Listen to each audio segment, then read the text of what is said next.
જય શ્રી રામ મિત્રો, સ્વાગત છે તમારું એક નવા વિડીયોમાં।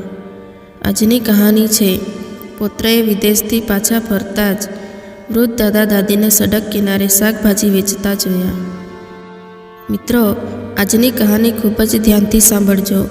તો મિત્રો, તમને વિનંતી છે કે આ કહાની અંત સુધી ધ્યાનથી સાંભળજો અને પસંદ આવે તો વિડીયોને લાઈક કરી ચેનલને સબસ્ક્રાઈબ જરૂરથી કરી લેજો। તો ચાલો શરૂ કરીએ આજની કહાની। કિરણ અમેરિકામાં રહેતો હતો। તે પોતાનું ભણતર પૂરું કરવા માટે અમેરિકા આવ્યો હતો। તે અમેરિકા આવ્યો એને 5 વર્ષ થઈ ગયા હતા અને આ 5 વર્ષમાં તે એકવાર પણ ઇન્ડિયા નહોતો આવ્યો। કરણ સ્કૂલનું ભણતર પૂરું કર્યા બાદ આગળ ડૉક્ટર બનવા માટે અમેરિકા આવ્યો હતો। ડૉક્ટર બનવાના ચક્કરમાં 4-5 વર્ષ કેવી રીતે નીકળી ગયા ખબર જ ન પડી। એકવાર તેને કોલેજ તરફથી થોડા દિવસની રજા મળી એટલે તેમણે ઇન્ડિયા આવવાનો પ્લાન બનાવ્યો। પરંતુ ત્યારે જ તેની તબિયત અચાનક ખરાબ થઈ ગઈ। તે ડૉક્ટર પાસે ગયો તો ખબર પડી કે તેને ટાઇફોઇડ થઈ ગયો છે। હવે આ ટાઇફોઇડના હિસાબે તેનું ઇન્ડિયા આવવાનું ફરીથી કેન્સલ થયું એટલે તે ઇન્ડિયા ન આવી શક્યો। કરણ એટલો બધો ખુશ હતો કે તે પોતાના ઘરે પાછો આવશે અને પોતાના પરિવારને મળી શકશે। પાછલા 4-5 મહિનાથી તો સારી રીતે તેના દાદા દાદી સાથે વાત પણ નહોતી થઈ શકી। હવે 3-4 દિવસ પછી તેની તબિયતમાં સુધારો થવા લાગ્યો એટલે તેમણે ફરીથી ભારત આવવાની તૈયારી કરી લીધી। બેગ પેક કરીને પ્લેનમાં બેસી ગયો। કરણ એવું વિચારતો હતો કે હવે કેવા દેખાતા હશે? શું તેઓ બંને લાકડી પકડીને ચાલવા લાગ્યા હશે? એમના વાળ પણ સફેદ થઈ ગયા હશે। હું મારા દાદાજીને મળીને શું વાતો કરીશ? આવું બધું તે વિમાનમાં બેસીને વિચારી રહ્યો હતો। વિચારમાં ને વિચારમાં વિમાનમાં ભારત પહોંચી ગયો। કરણ આજે પૂરા 5 વર્ષ બાદ તેના દાદા દાદીને મળવાનો હતો। કરણને આજે પણ એ દિવસો યાદ હતા જ્યારે એમની મમ્મી પપ્પાનું એક કાર એક્સિડન્ટમાં મૃત્યુ થયું હતું। ત્યારે કરણ 7 વર્ષનો હતો, એમનો મોટો ભાઈ 10 વર્ષનો હતો અને મમ્મી પપ્પાના મૃત્યુ બાદ દાદી દાદાએ પોતાના જીવ કરતાં પણ વધારે પ્રેમ કરીને મોટા કર્યા હતા। બંને ભાઈઓમાં તેમના દાદીનો જીવ વસતો હતો। તેમના દાદી દાદા તેમને ખૂબ જ પ્રેમ કરતા હતા। હવે કરણ ટેક્સીમાં બેસીને ફરીથી જૂની યાદોમાં ખોવાઈ ગયો। જ્યારે દાદાજી કામ પરથી ઘરે આવતા હતા ત્યારે સૌથી પહેલાં કરણનું નામ લેતા કે કરણ ક્યાં છે? મારો દીકરો કરણ શું કરી રહ્યો છે? ક્યાં છુપાયો છે મારો બદમાશ? ચાલ જલ્દી બહાર નીકળ અને જલ્દીથી આવીને તારા દાદાજીને ગળે લાગી જા।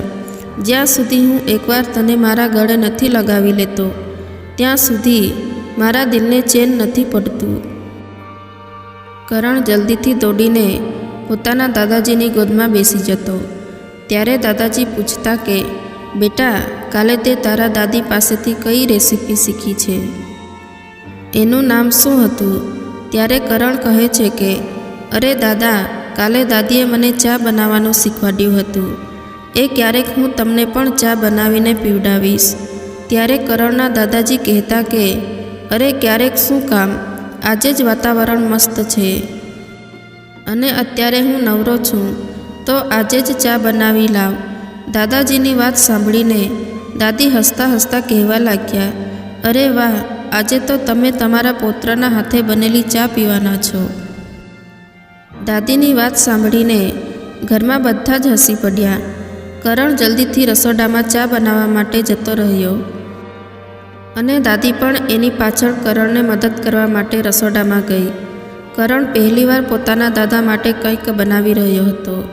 તે ખૂબ જ ખુશ હતો કે આજે દાદુ મારા હાથે બનેલી ચા પીશે। હવે કરણ ચા બનાવવા લાગ્યો અને ચામાં ચા, ખાંડ, દૂધ બધું જ પોતાની દાદીને પૂછીને નાખી રહ્યો હતો।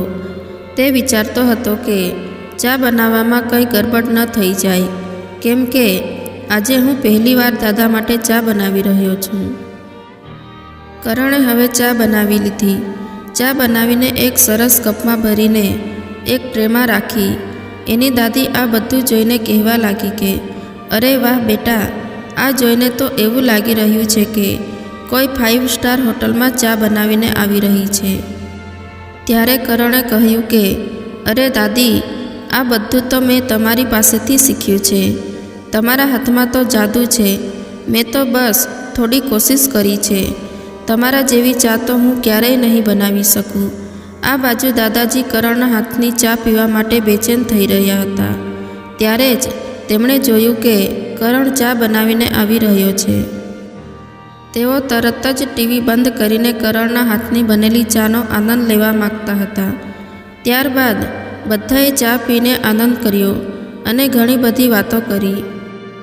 ત્યારબાદ કરણનું સ્કૂલનું ભણતર પૂરું થયું અને આગળ તેમને ડૉક્ટરનું ભણતર ભણાવવા માટે વિદેશ મોકલવાની તૈયારી કરવા લાગ્યા.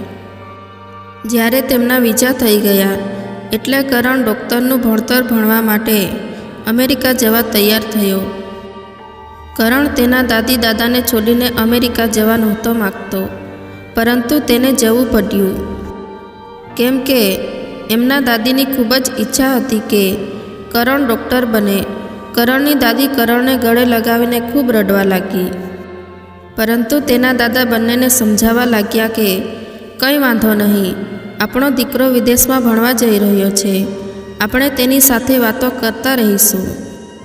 અને દીકરા, તું આરામથી જા અને ત્યાં જઈને આરામથી રહેજે અને મન લગાવીને ભણવામાં ધ્યાન રાખજે અને અમારા બંનેની ચિંતા બિલકુલ નહીં કરતો. અમે બંને અમારું ધ્યાન રાખીશું. અને તારો મોટો ભાઈ અને ભાભી પણ છે જે અમારું ધ્યાન રાખશે, એટલે તારે ચિંતા કરવાની બિલકુલ જરૂર નથી. હવે કરણ પોતાના દાદી દાદાના આશીર્વાદ લઈને જાય છે. અમેરિકા પહોંચતા જ એમનું ડૉક્ટરનું ભણતર શરૂ થયું. 2-3 મહિના સુધી કરણને તેમના દાદા દાદી સાથે વાત નહોતી થઈ શકી, કેમ કે જ્યારે તે ઘરે ફોન કરતો હતો ત્યારે ભાઈ અને ભાભી ફોન ઉઠાવતા અને જ્યારે તેમને કહેતો કે દાદા દાદી સાથે વાત કરાવો તો એ લોકો એવું કહી અને વાત ટાળી દેતા કે દાદા દાદી અત્યારે ઘરે નથી. અને ક્યારેક એવું કહેતા કે દાદા દાદી મંદિરે ગયા છે. તેઓ કોઈને કોઈ બહાનું કાઢીને દાદા દાદી સાથે વાત નહોતા કરાવી રહ્યા. પરંતુ કરણે જ્યારે ભાવપૂર્વક કહ્યું કે મારે આજે મારા દાદા દાદી સાથે વાત કરવી જ છે, તેઓ ગમે ત્યાં હોય ત્યાંથી બોલાવીને લાવો, ત્યારે ભાભી કહેવા લાગી કે દાદા દાદી આજે જ 4 ધામની યાત્રામાં ગયા છે. આપણા મહોલ્લાના તમામ લોકો 4 ધામની યાત્રામાં જઈ રહ્યા હતા, તો તેઓ પણ તેમની સાથે ગયા છે. અને ભાભી એવું કહેતા કે તમે દાદી દાદાની ચિંતા ના કરો, અમે તેમનું ધ્યાન રાખીએ છીએ અને તેઓ એકદમ ઠીક છે. પરંતુ કરણને કંઈક અજુગતું લાગતું હતું. ત્યારે જ ટેક્સીવાળાએ અવાજ આપ્યો કે સાહેબ, અને કરણ પોતાના વિચારોમાંથી બહાર આવ્યો. અને ત્યારે જ કરણે રસ્તામાં એક કેકની દુકાન જોઈ, એટલે કરણે ટેક્સી રોકાવી અને કહ્યું કે ભાઈ, તમે થોડીવાર અહીં ઊભા રહેજો, આજે મારી દાદીનો જન્મદિવસ છે, એટલે મારે આજે તેમને સરપ્રાઈઝ આપી છે અને અમે બધા મળીને દાદીનો જન્મદિવસ ઉજવશું. ત્યારબાદ 1 કલાકનો સફર કરીને કરણ પોતાના ઘરે પહોંચ્યો. અને જ્યારે કરણ પોતાના ઘરે પહોંચ્યો એટલે સીધો જ દરવાજો ખોલીને અંદર ઘૂસી ગયો અને ચિલ્લાવા લાગ્યો કે દાદા દાદી, તમે ક્યાં છો? જુઓ, તમને મળવા કોણ આવ્યું છે. હવે કરણ દાદી દાદા કરતો કરતો આખા ઘરમાં દાદી દાદાને શોધવા લાગ્યો. આટલા વર્ષો બાદ કરણ પોતાના ઘરે આવ્યો હતો, પરંતુ એને ઘરમાં કોઈ દેખાયું નહીં. ત્યારે જ તેને ઘરની કામવાળી માસી દેખાયા, એટલે કરણે તેને પૂછ્યું કે ઘરના તમામ લોકો ક્યાં ગયા છે. એટલે કામવાળા માસીએ કહ્યું કે બેટા કરણ, તારા દાદા દાદી તીર્થયાત્રામાં ગયા છે. આપણા મહોલ્લાના બધા જ લોકો જઈ રહ્યા હતા, એટલે તેની સાથે તેઓ પણ ગયા છે. એવું મને તારા ભાઈએ જણાવ્યું છે. અને તારી ભાભી અત્યારે તેમના પિયરમાં ગઈ છે. એમના પિયરમાં કાલે કોઈનો જન્મદિવસ હતો, એટલે એ બંને આજે આવતા જ હશે. તું અંદર આવ, થોડો આરામ કરી લે. આટલા દૂરથી સફર કરીને આવ્યો છો, હું તારા માટે ચા બનાવી આપું છું. ત્યારે કરણ વિચારવા લાગ્યો કે આજે મારી દાદીનો જન્મદિવસ મનાવવો કે નહીં. એવું વિચારીને તે ફરીથી પોતાના દાદી દાદાને ફોન લગાવે છે, પરંતુ એમનો ફોન નથી લાગતો. હંમેશાની જેમ સ્વિચ ઓફ બતાવી રહ્યો હતો. ત્યારબાદ કરણે વિચાર્યું કે ચાલો, ઘરે તો કોઈ નથી અને હું આ કેક લાવ્યો છું દાદીના જન્મદિવસ માટે, એટલે આ કેકને હું મંદિરે જઈને ગરીબ બાળકોને ખવડાવી દઉં છું. ત્યારબાદ કરણ તેના ઘરની બાજુમાં જ એક મંદિર હતું, જે મંદિરે કરણ બાળપણથી જ તેના દાદા દાદી સાથે જતો હતો. એ મંદિરે જવા માટે નીકળી ગયો. મંદિરની બાજુમાં જ એક વૃદ્ધાશ્રમ હતું, એટલે કરણ થોડીવાર માટે ત્યાં ઊભો રહ્યો અને વૃદ્ધ લોકો સાથે વાતો કરીને પોતાનું મન હળવું કરવા લાગ્યો. અને જે કેક લાવ્યો હતો એ વૃદ્ધાશ્રમમાં જ રહેતા વૃદ્ધોને ખવડાવી દીધી. તમામ વૃદ્ધોએ તેને ખૂબ આશીર્વાદ આપ્યા. હવે કરણ વૃદ્ધાશ્રમમાંથી નીકળીને ઘરે જવા માટે પોતાની ગાડી વાળી. ત્યારે કરણે એ રોડની બીજી બાજુ પોતાના દાદી દાદા જેવા બે લોકોને જોયા. એટલે તે વિચારવા લાગ્યો કે મારા દાદી દાદા અહીંયા કેવી રીતે હોઈ શકે. તો પણ કરણ પોતાના મનમાં આવેલા વહેમને દૂર કરવા માટે પોતાની ગાડી આ બંને લોકો તરફ વાળી દે છે. અને જ્યારે તે રોડની બીજી બાજુ પહોંચી ગયો ત્યારે કરણની આંખો સામે અંધારું આવવા લાગ્યું. એમના પગ નીચેથી જમીન ખીચકી રહી હતી. તેના માથા પર જાણે આપ તૂટી પડ્યું હતું. તેમણે જોયું કે તેમના દાદી દાદા ફાટેલા તૂટેલા કપડાં પહેરીને બેઠા હતા અને તેમની આગળ થોડુંક શાકભાજી રાખેલું હતું. તેઓ રોડ પર આવવા જવાવાળા લોકોને બૂમો પાડીને આ શાકભાજી વેચી રહ્યા હતા. તેઓ એવું કહી રહ્યા હતા કે બેટા, થોડું તો ખરીદી લ્યો. અમે બંને સવારથી કંઈ ખાધું નથી. થોડા પૈસા મળી જશે તો અમે બંને વૃદ્ધ લોકો કંઈક ખાઈ શકીશું. ભૂખથી અમારી હાલત ખરાબ થઈ રહી છે. જ્યારે કરણ પોતાના દાદી દાદા પાસે પહોંચી ગયો, પરંતુ તેમના દાદા દાદીની આંખોની રોશની વૃદ્ધાવસ્થાના લીધે ઝાંખી થઈ ગઈ હતી અને તેમની પાસે પહેરવા માટે ચશ્મા પણ નહોતા. એટલા માટે તેઓ કરણને ઓળખી ન શક્યા અને તેને કહેવા લાગ્યા કે બેટા, આ શાકભાજી ખરીદી લ્યો. અમે બંનેએ સવારથી કંઈ ખાધું નથી. આ શાકભાજી વેચીને જે પૈસા મળશે એનાથી અમે બંને વૃદ્ધો કંઈક ખાઈ લઈશું. કરણની આંખોમાંથી લગાતાર આંસુ વહેતા હતા. ત્યારબાદ તે પોતાના દાદી દાદાનો હાથ પકડીને રોડની સાઈડમાં લાવ્યો અને પોતાના દાદી દાદાને ગળે લગાવીને જોર જોરથી રડવા લાગ્યો. દાદા દાદીને કંઈ સમજાતું નહોતું કે કોણ છે અને આ અમને ગળે લગાવીને જોર જોરથી કેમ રડી રહ્યો છે. ત્યારબાદ કરણ કહેવા લાગ્યો કે દાદા દાદી, તમારી આવી હાલત કેવી રીતે થઈ ગઈ? તમે આવી રીતે રોડ પર કેવી રીતે આવી ગયા? તમારે તો આ ઉંમરે ઘરે બેસીને આરામ કરવાનો હતો. એના બદલે તમારી આવી હાલત કેમ થઈ ગઈ? તમારી સાથે શું થયું હતું? તમે મને આજ સુધી કેમ કાંઈ જણાવ્યું નહીં? જ્યારે હું ફોન કરતો ત્યારે તમારો ફોન નહોતો લાગતો. અને કરણ જોર જોરથી રડતો રડતો પોતાના દાદી દાદાને કહેવા લાગ્યો કે દાદા, તમે મને બધું જણાવો. મારું દિલ ખૂબ જ ગભરાઈ રહ્યું છે. ત્યારબાદ ત્રણેય એકબીજાને ગળે લાગીને જોર જોરથી રડવા લાગ્યા. થોડી વાર બાદ કરણ સૌથી પહેલાં પોતાના દાદી દાદાના હાથ પગ ધોવડાવી અને તેમના માટે ખાવાનું લાવ્યો અને તેમને ખાવાનું ખવડાવ્યું. ત્યારબાદ ગાડીમાં બેસાડીને આરામથી પૂછવા લાગ્યો કે હવે તમે બતાવો કે તમારી આવી હાલત કેવી રીતે થઈ ગઈ. ત્યારે કરણના દાદી કહેવા લાગ્યા કે બેટા, તું વિદેશ ગયો ત્યારબાદ તારા મોટા ભાઈ અને ભાભીનું રૂપ બદલાઈ ગયું હતું. તેઓ અમારી સાથે ખૂબ જ દુર્વ્યવહાર કરવા લાગ્યા હતા. તેઓ અમારી સાથે ખૂબ જ ખરાબ વર્તન કરતા હતા. તેઓ અમારી સાથે વાત પણ નહોતા કરતા અને તારી ભાભીએ તો અમને બંનેને ઘરના નોકર બનાવી દીધા હતા. તે અમારી પાસે આખો દિવસ ઘરનું કામ કરાવતી હતી અને ખુદ આખો દિવસ ટીવી સામે સોફા પર બેસી રહેતી. તે ઘરનું બધું જ કામ મારી પાસે કરાવતી અને બહારનું કામ તારા દાદાજી પાસે કરાવતી હતી. તારા દાદાજીએ પોતાના બિઝનેસથી જે કાંઈ પૈસા કમાયા હતા એ બધા જ પૈસા તારા ભાઈએ એમના બિઝનેસમાં લગાવી દીધા અને તારા દાદાજીને એક પણ પૈસો આપ્યો નથી. અને અમારી પાસે જે કાંઈ બચત હતી તે પણ તારા ભાઈ અને ભાભીએ અમારી પાસેથી જૂટવી લીધી અને અમારી સાથે નોકરો કરતાં પણ ખરાબ વ્યવહાર કરવા લાગ્યા. ધીરે ધીરે તારી ભાભીનો જુલમ અમારા ઉપર વધતો ગયો. ત્યારબાદ અમને બંનેને ખાવા માટે પણ તડપાવવા લાગ્યા. આખા ઘરનું કામ કરવા છતાં પણ અમને ભરપેટ ખાવાનું આપતી નહોતી. ઘરમાં જે વાસી અને ઠંડુ ખાવાનું પડ્યું હોય એ ખાવાનું મને અને તારા દાદાજીને ખવડાવતી હતી અને વૃદ્ધાવસ્થામાં ભરપેટ ખાવાનું ન મળવાના લીધે તારા દાદાજીની તબિયત ખરાબ થવા લાગી હતી.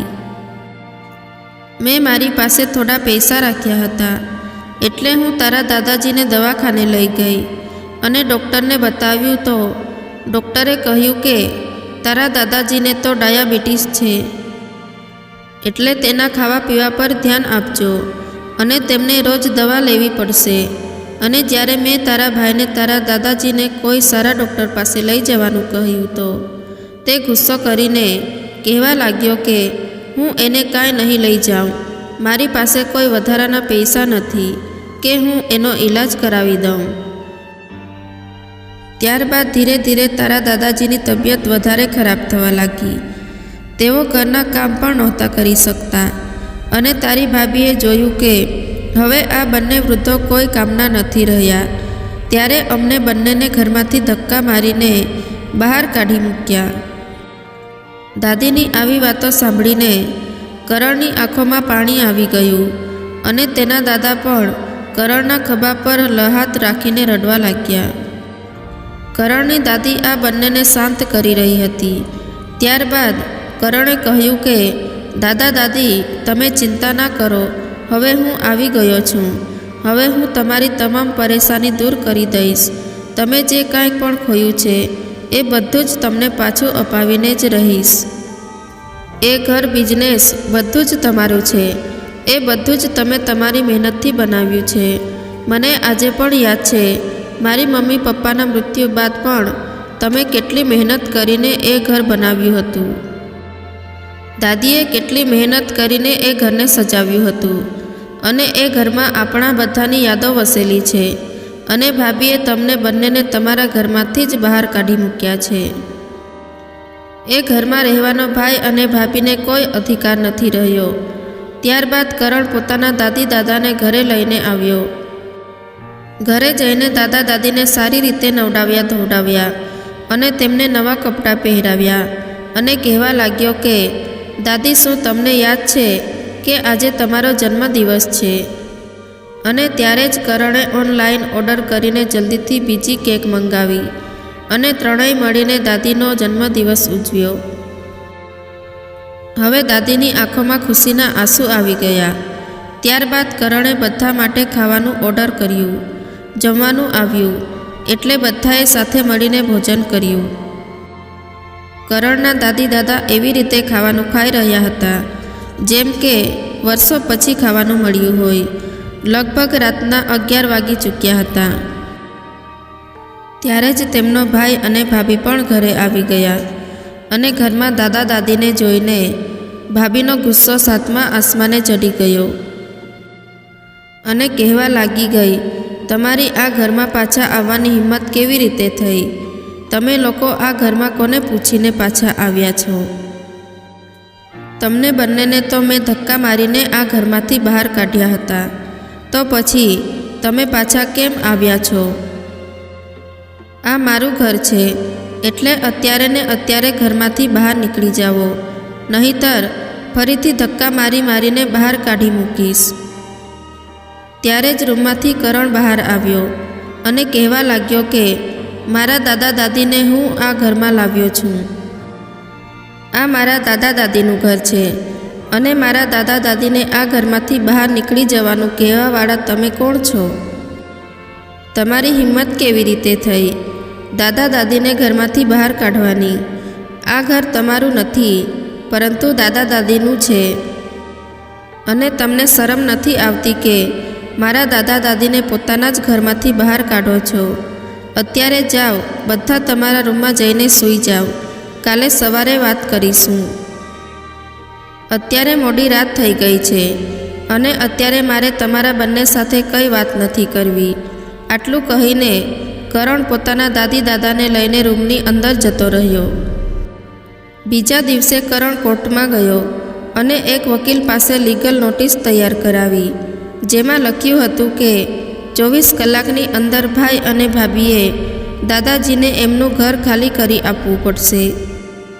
અને સાથે જ પોલીસ સ્ટેશને જઈને ભાઈ અને ભાભી વિરુદ્ધ રિપોર્ટ લખાવી દીધો. દાદા દાદીને તેમના ઘરમાંથી બહાર કાઢવા માટે, તેમની સાથે ખરાબ વ્યવહાર કરવા માટે અને દાદા દાદીના પૈસા હડપ કરી લેવાના આરોપ સાથે આ નોટિસ ભાઈ અને ભાભીને મળી. એટલે તેઓ ગભરાઈ ગયા કે હવે શું થશે. તેઓ તરત જ દાદી દાદા પાસે જઈને તેમના પગમાં પડી ગયા અને માફી માંગવા લાગ્યા કે અમને માફ કરી દો, અમારેથી ખૂબ મોટી ભૂલ થઈ ગઈ છે. હવે આપણે બધા લોકો સાથે મળીને રહીશું. હવે અમે લોકો તમને ઘરની બહાર નહીં કાઢીએ. ત્યારે કરણ ગુસ્સો કરીને કહેવા લાગ્યો કે તમે શું મારા દાદા દાદીને ઘરમાંથી બહાર કાઢશો? પરંતુ તેઓ ખુદ તમને આ ઘરમાંથી બહાર કાઢવાના છે. તમે કોણ છો જે આ ઘરમાં રહો છો? જલ્દીથી જલ્દી આ ઘરને ખાલી કરીને નીકળી જાઓ અહીંથી. ત્યારે ભાઈ અને ભાભી બંને હાથ જોડીને માફી માંગવા લાગ્યા, અજીજી કરવા લાગ્યા. પરંતુ દાદાજી તેમના પુત્ર અને વહુના ત્રાસથી ખૂબ જ દુઃખી થયેલા હતા. તેમણે તેમને માફ નહોતું કર્યું, એટલે તેમણે પણ ભાઈ ભાભીને ઘરમાંથી બહાર જતા રોક્યા નહીં. કેમ કે આ લોકોએ તેમના દાદા દાદીને સાથે જેવી રીતે ખરાબ વ્યવહાર કર્યો હતો એ વારે વારે દાદાને યાદ આવી રહ્યું હતું કે કેવી રીતે આ લોકોએ દાદા દાદીને રોડ પર ભીખ માંગવા માટે મજબૂર કર્યા હતા. આવી રીતે કરણ પોતાના દાદી દાદાને ફરીથી પોતાના ઘરમાં પાછો લાવ્યો અને ખૂબ જ રાજી થઈને દાદા દાદીએ કરણને પોતાના ગળે લગાવી લીધો. મિત્રો, આજની કહાની તમને કેવી લાગી કમેન્ટમાં જરૂર જણાવજો. અને પસંદ આવી હોય તો વિડીયોને તમારા મિત્રોમાં શેર અને નવા હો તો ચેનલને સબસ્ક્રાઈબ જરૂરથી કરી લેજો. ધન્યવાદ.